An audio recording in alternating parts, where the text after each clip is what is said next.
2026年黑马级别的悬疑惊悚片《家事服务》炸裂来袭。本片改编自畅销全球的同名小说，一经上映就用3500万成本狂揽了3亿票房。另外加上悉尼妹联手阿曼达·阿塞弗里德的倾情演出，一部反转不断、尺度拉满的年度必看神作就此诞生。故事源于一个阳光明媚的早晨，女主米莉开着一辆破旧的蓝色本田前去面试，不久后抵达一处宏伟豪宅，而她要面试的工作是这里的女佣。Hi, Mrs. Winchester.So nice to meet you. Please call me Nina. I've got some tea for us and a charcuterie board. 女主人妮娜非常热情，甚至还准备了精致的糕点招待。如此盛情让米莉有些恍惚，就好像自己是对方的贵宾一样。女佣的工作内容十分简单，平时主要负责做饭和室内清洁，偶尔在帮忙照看7岁的女儿西西。随后妮娜带她参观了由丈夫设计的豪宅，房子大得惊人，装修风格现代而奢华。妮娜一边介绍，一边不经意间透露了自己怀孕的秘密。她没有告诉丈夫安德鲁，打算给家人一个惊喜。3楼有一间私密放映厅，妮娜表示米莉可以随时使用，如果她能正式入职，那她就是家里的一名重要成员。接着来到顶层的阁楼，这里被设计成了独立卧室，未来的米莉将会搬至于此。屋内的布置可以依据她的喜好自由调整，不过目前仍有其他面试候选人，米莉能否被录用还要再等通知。面试结束时，妮娜给了米莉一些钱作为此行报酬，并表示对她印象非常好。尽管如此，米莉悲观地认为自己不会接到电话，因为只要对方做个背景调查，她简历上的谎言就会立刻现形。事实上，米莉是一名刚被假释出来的罪犯，她身无分文也无家可归，除了在加油站的厕所里清洗身体，晚上还要蜷缩在自己的车里过夜。她渴望得到一份不错的新工作，但现实的打击是残酷的。I don't know what I'm gonna do. 第二天一大早，睡在车里的米莉被警察叫醒，并被警告不能在此处过夜。就在她以为自己倒霉透顶时，妮娜竟然打来电话，对方通知她获得了这份工作，还催促尽快带上行李搬过来住。米莉欣喜若狂，感觉自己的生活终于迎来了转机。不久后再次抵达豪宅，米莉看见了一个正在工作的园丁，她想让其通知女主人开门，但对方却冷冷的没有回答。恰在此时，紧闭的大门自动打开，看来妮娜已经注意到了这里。就当米莉走进豪宅后，眼前的景象却让她大吃一惊。整个客厅一片狼藉，餐桌上还堆满了脏碗碟块。这时出现的妮娜显得疯疯癫癫，解释说自己正在撰写一篇重要演讲稿，所以才把家里弄得乱糟糟的。Oh no, this isn't. Yeah. Okay. I'll be upstairs. 夜幕降临，男主人安德鲁带着女儿西西回了家。小女孩西西看起来并不友好，但安德鲁却十分友善。他不仅欢迎米莉的到来，还热情地邀请她共进晚餐。第一次接触的米莉有自知之明，她婉拒了邀请，然后独自回到了阁楼房间。一番查看后，米莉发现阁楼的窗户无法打开，而类似监狱的封闭让她感到了不安。片刻之后，妮娜端着一份食物上来了，还送给米莉一部全新的手机作为礼物。手机里已经绑定一张信用卡，方便之后的采购和加油。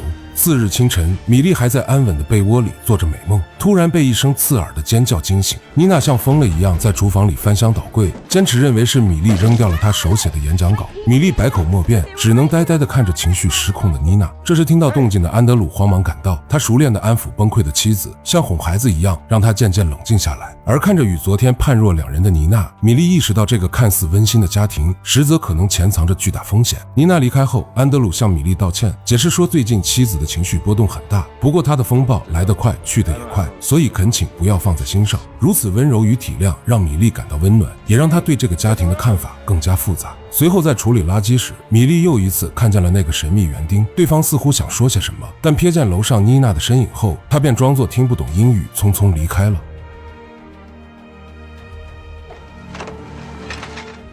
夜晚，米莉来到卫生间打扫，无意发现了一粒尚未溶解的药片。就当她准备打开储物查看时，身后却突然出现了妮娜的身影。I wouldn't say anything to Andrew. Get out. I have to shower, and you're gonna handle dinner later. 除了时好时坏的女主人妮娜，家里7岁的西西也不好伺候。她嫌弃米莉拿的杯子不干净，就算清洗过了，还要她再去洗一遍。迫于无奈的米莉只好照做。为了这份工作，她甘愿忍受任何委屈。晚餐时，安德鲁邀请米莉一起用餐，试图营造出一家人的和谐氛围。相比妮娜和西西，安德鲁的表现极为绅士，温文尔雅又举止体贴，简直就像传说中的梦中情人。回到楼上，米莉忍不住搜索起安德鲁的资料，可看着帅气多金的成功男人，她那冷酷的内心悄悄地开始了融化。这时安德鲁突然端着一块蛋糕走进房间，两人之间的微妙情愫瞬间变得暧昧起来。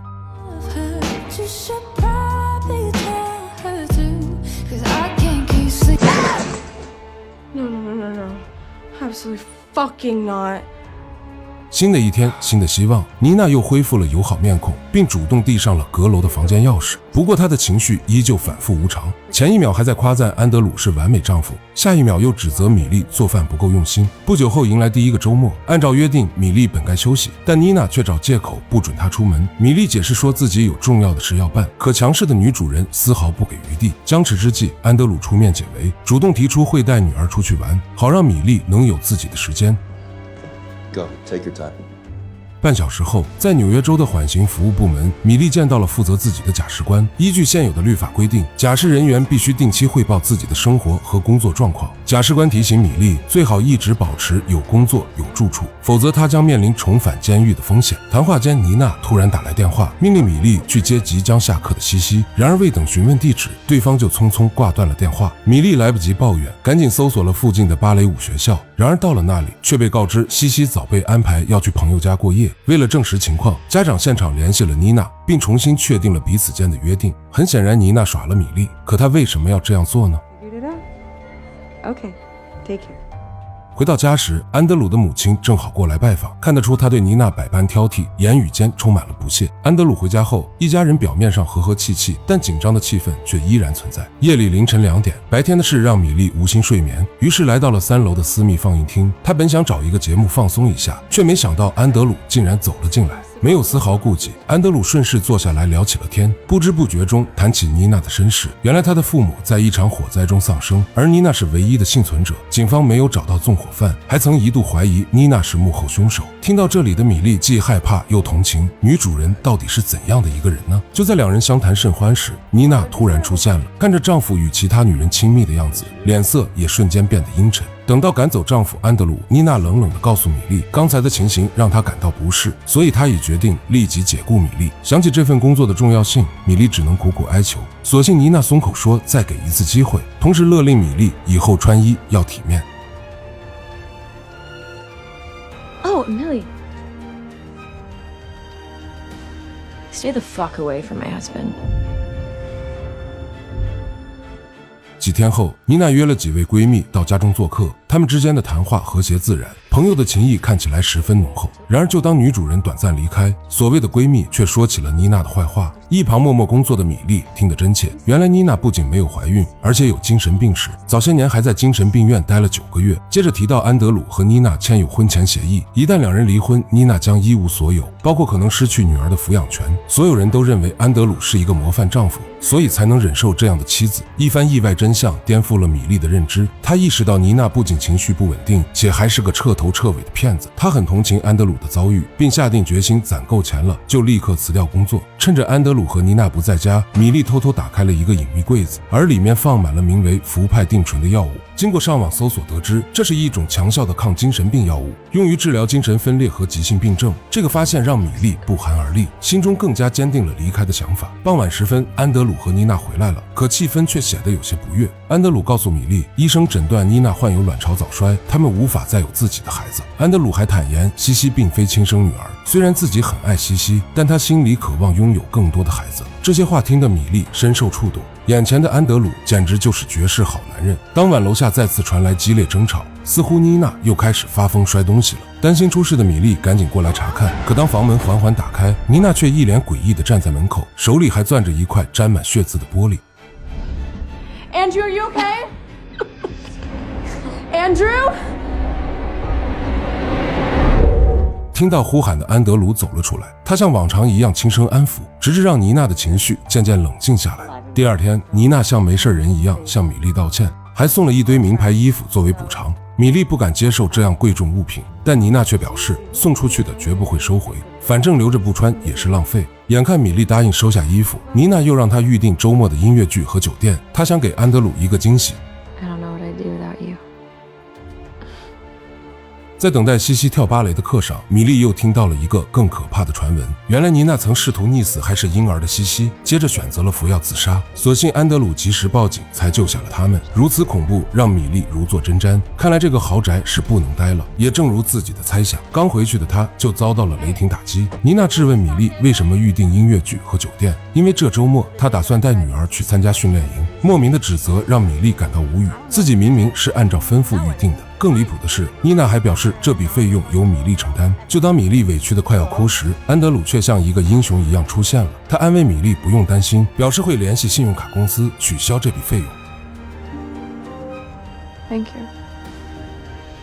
时间一晃到了周末，妮娜带着女儿去了训练营。豪宅里只剩下米莉和安德鲁2个人。独处时，安德鲁突然告诉米莉，原本的音乐剧和酒店无法退款，所以为了不浪费资源，他提议不如一起去看演出。刚开始的米莉还想推辞，但经不住诱惑的她又很快答应。午夜时分，两人犹如一对情侣进入豪华大厅。他们不仅一起看了音乐剧，之后还到高级餐厅享用了浪漫晚餐。安德鲁向米莉倾诉着自己婚姻的不幸，以及妮娜的喜怒无常带给他的痛苦。米莉听后满眼都是同情，彼此之间的气氛也逐渐变得暧昧。晚餐后，他们回到了预定的酒店。为了避嫌，两人各自开了房间。此时享受一天的米莉打开手机，这才发现满屏都是妮娜发来的信息，而最后一条是解雇命令。担心失去工作的米莉找到安德鲁，他想让其帮忙说明情况。然而安德鲁却把米莉引进房间，接着将其搂进怀里，轻声安抚。温暖的体温和暧昧的气息很快袭来，两人也情不自禁地发生了一段美好回忆。次日一大早，安德鲁和米莉早早离开了酒店，他们担心妮娜和西西会提前回家。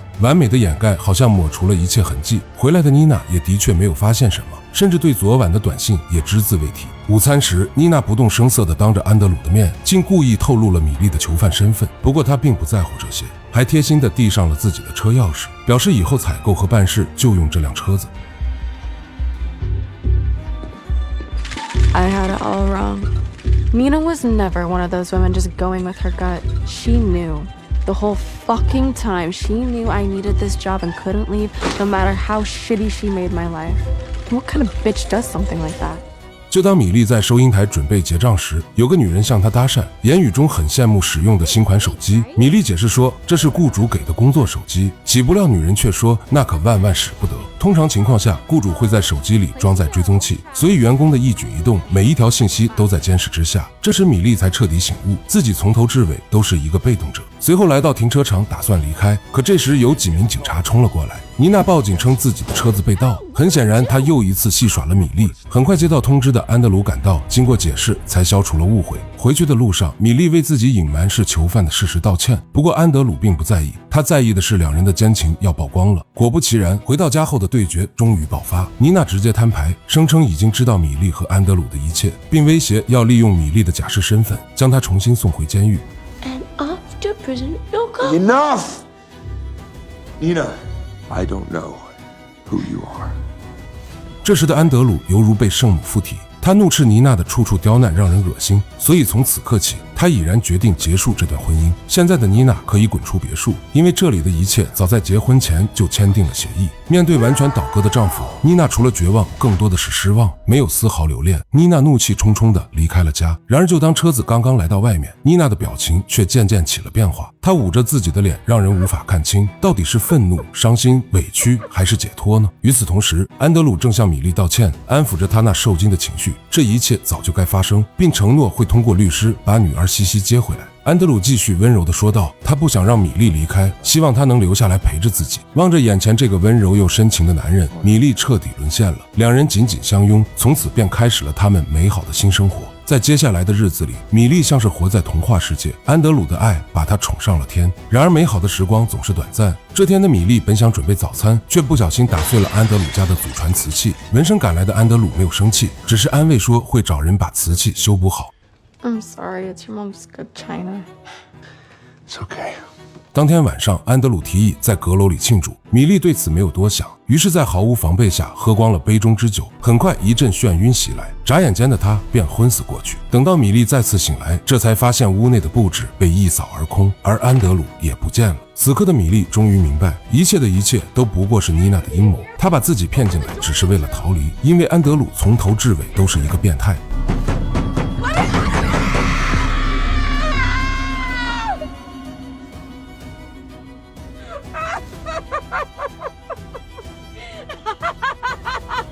看到这里再也清楚不过，一切正如了米莉的猜想，从头至尾发生的事的确是妮娜的计划。她终于摆脱了安德鲁，终于获得了真正的自由。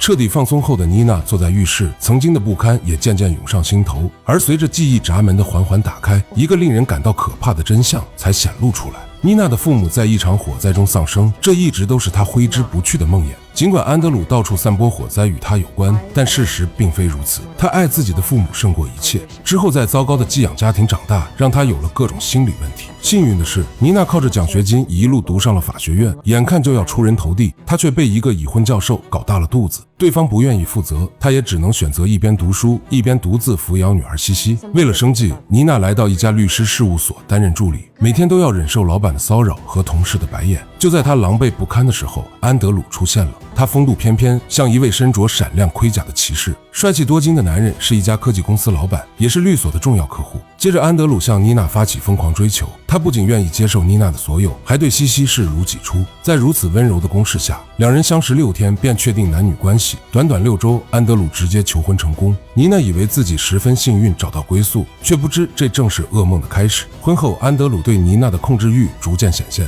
他要求妻子必须时刻保持完美，甚至连头发长出发根都不能容忍。有一次因为妮娜错过护发预约，安德鲁便以找文件为由将她骗进阁楼。等到妮娜反应过来，这才发现自己被反锁进了房间。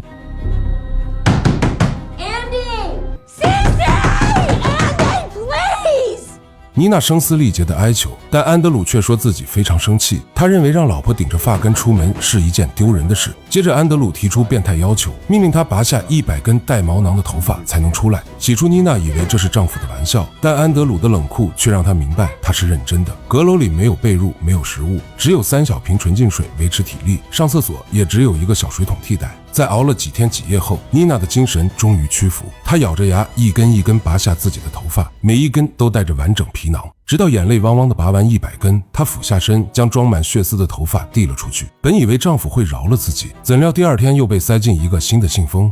Everything that you asked me to do, can you let me out, please? One of the strands didn't have a follicle, so you have to start again. What? Andrew, please. Please be more careful this time. Andrew, please! Please, Andrew, please!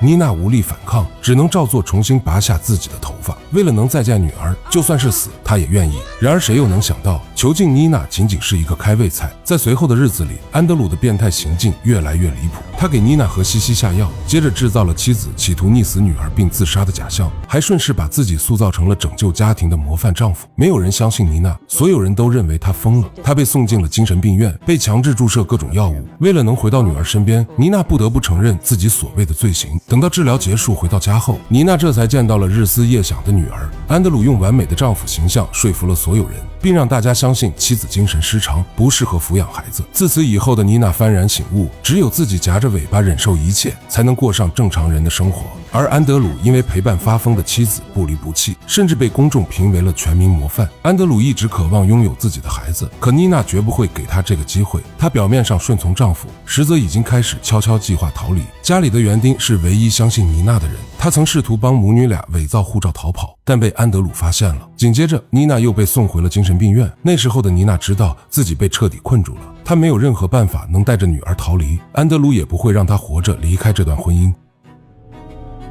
If I tried to run, Andrew would hunt me down and drag us back, and everyone would call. 直到有一天，妮娜终于发现安德鲁的软肋，她需要他人的崇拜，她有强烈的救世主情节。于是一个大胆的计划在妮娜心中形成，她需要找到一个能替代自己的猎物。很快米莉出现视野，她漂亮聪明，又有着一头金发，在这个世界上孤身一人，刚被假释出狱，背负着谋杀的罪名，简直就是安德鲁完美的拯救对象。园丁曾恳求不要把无辜的米莉卷进来，但妮娜别无选择，要么是米莉，要么就是她和女儿。经历了种种变故后，雇佣米莉是她能想到的唯一方法。妮娜坚信自己的判断，如果有人能搞定这个局面，那就只有米莉。把视线拉回现在，米莉正经历着与妮娜一样的折磨。Millie, please stop. Please.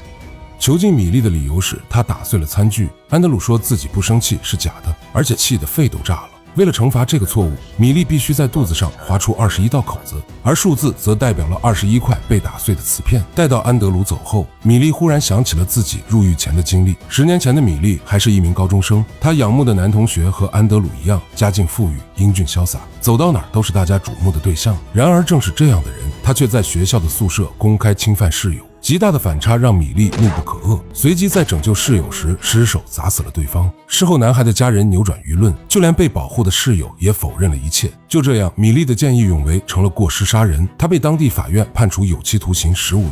第10年获得假释后，米莉依然改不掉愤青的行为。也正是如此，很多时候她都找不到好工作。随着压抑和绝望逐渐吞噬理智，米莉只能屈服。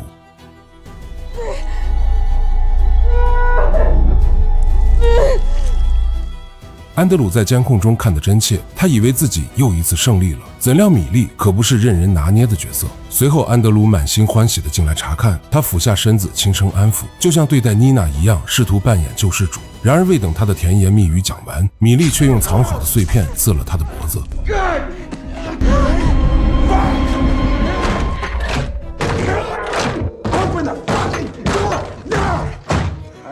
攻守之势瞬间逆转，这是安德鲁万万没想到的。来到楼下，米莉冷静地吃完一个三明治，然后从工具箱里找了一把老虎钳，接着又带上了安德鲁家的祖传瓷器。等到再次回到阁楼，此时的安德鲁已经从施暴者变成了哀求者。米莉以其人之道还治其人之身，她要求安德鲁拔掉自己的门牙，毁掉他那引以为傲的笑容。刚开始的安德鲁还想抗拒，可随着米莉砸碎一件又一件的瓷器，里面的困兽终于崩溃了。Stop it right the fuck now! Millie, what do you want? I'll give you anything. You want fucking money? I'll give you money. I hope your plate got really fucking good. What the fuck? You want? 在米莉的威逼和精神折磨下，安德鲁最终妥协。他拿起老虎钳，在极度的痛苦中拔掉了自己的门牙。当看到从门缝下递出来的牙齿，米莉的复仇才有了一丝爽感。因为牙齿的断裂并不完整，米莉当即让他重新再来一次。如此答复让安德鲁的愤怒翻江倒海，可他也只能绝望嘶吼。以牙还牙在此刻再也贴切不过。就在米莉以为一切尽在掌握时，妮娜却悄悄返回了房子。她听从了女儿的建议，不能让无辜的米莉跟着遭殃。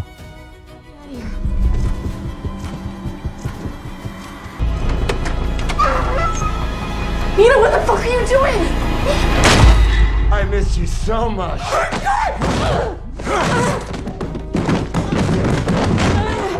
安德鲁不知道妮娜为何再次现身，可等他准备寻找米莉清算时，却发现那个女人早已逃之夭夭。此刻无处发泄的安德鲁犹如猛兽，不过又很快恢复了清醒，转而来到楼上找到妮娜。他打算让妻子重回身边。面对这样的变态恶魔，妮娜彻底看清了丈夫的真面目，她宁愿死，也不愿再和他共度一天。听到这里的安德鲁恼羞成怒，他想扑上去抓住妮娜，却不料米莉早已埋伏许久。猛然的推力让安德鲁瞬间掉了下去，分秒间死得不能再死。直到此刻，两个女人竟凭着柔弱之力干掉了一个恶魔。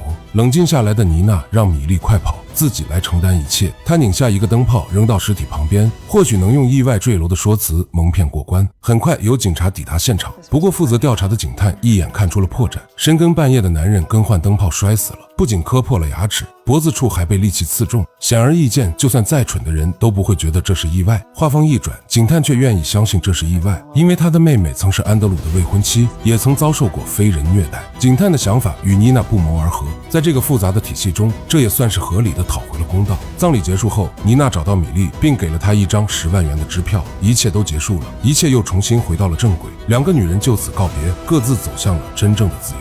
影片的最后，米莉再次出现在一个富裕家庭的面试中，女主人手腕上戴着淤青，小心翼翼地告诉她，自己的丈夫很难取悦。